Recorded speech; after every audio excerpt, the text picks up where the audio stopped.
I grew up in the Air Force, and one of the things I always learned was to be on time. And so it occasionally falls to our benefit. So I want to thank you all for being here today. And General Fuller, it's a great pleasure to see you. I'm sad to learn that this will probably be your last testimony, but I know you will serve General Petraeus in Afghanistan very, very well. And I look forward to seeing you there and hope for your safe return. I'd like to get engaged just in a little bit of pride of place. General Fuller, you and I took a tour of Natick Soldier Systems Center in Natick. It's not in my district, but not too far, and near the birthplace of our nation's Army. I greatly enjoyed our visit there and learning about the research that's been conducted at this one-of-a-kind facility that treats the soldier as a system. And Massachusetts is also home to some of the most insignificant defense technology companies and as a cluster in the country. And my district in particular it has some remarkably innovative companies that do a lot of work about protecting the soldier, and much of it is making its way into all the advances that we see here.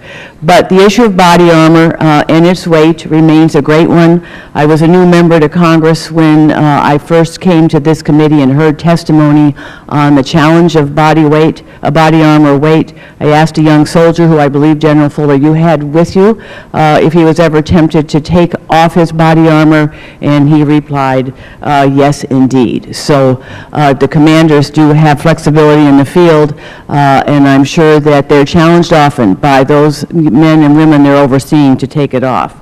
But the issue of oversight has been a great one, and in the language in the fiscal year 2007 Defense Authorization Act, the President established a separate dedicated budget line item for body armor to improve research, development, and procurement of it, and it was a great step in ensuring that the Defense Department focuses on addressing this issue and allows us to provide better oversight. I have two questions, and if we can't get to a full answer, maybe on return. The Army is now approximately 14% female. How are your efforts, which I know you're working on with the Air Force, to research and develop more comfortable body armor for women progressing? And I'll get to my second question if there's time. Yes, ma'am. As you said, one size does not fit all within the Army. 14% of our force is women. We are, on the uniform side, actually developing a female cut uniform, and we're going through the evaluations of that right now. On the body armor, what we have done when I talk about our new improved outer tactical vest, we're in the second generation of it. It actually gives you more adjustments for our smaller statured individuals in the military, such as women that sometimes it might be of smaller stature. So we recognize that we need to do something. So that we've done it with the soft body armor, having better adjustments for women. So when you adjust it, your side plates, for example, don't come all the way around to the front by the time you got the adjustment correct on your side. In terms of the hard plates, we're looking at the technology, but there's still difficulties trying to get a more conformal hard plate body armor available. The physics associated with trying to have the body armor work in a complex shape is just a bridge too far right now. We are working it, we are researching it. We're looking at, is there a better way that we could interface? Could we provide some undergarment to our women that will allow them to better interface the body armor to their body size and types, and we're working through that also. It is a challenge. One size can't fit all. We recognize that, but we don't have an answer at this time, other than our soft body armor, which now has better adjustments, and our female uniforms, which are in evaluation right now.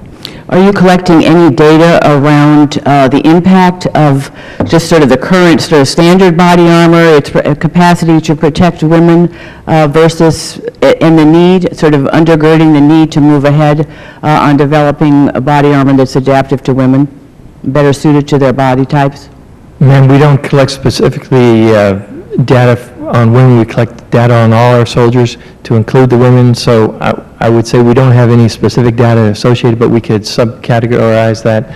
I could provide for the record any data that we have concerning the collection of information, but we recognize it is a challenge. We are looking at it.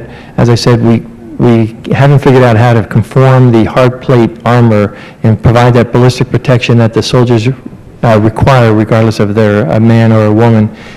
But we're looking at that action. Well, I would suggest you collect women-specific data just simply to drive the urgency of the need to focus on research and development in this area. I don't know if I have time for another question or if we need to go vote. We have just time for Mr. Runyon, I think, to ask some questions. And we'll do a second round. Please come back and we'll do a second round. Thank you very much for your question. Mr. Runyon, we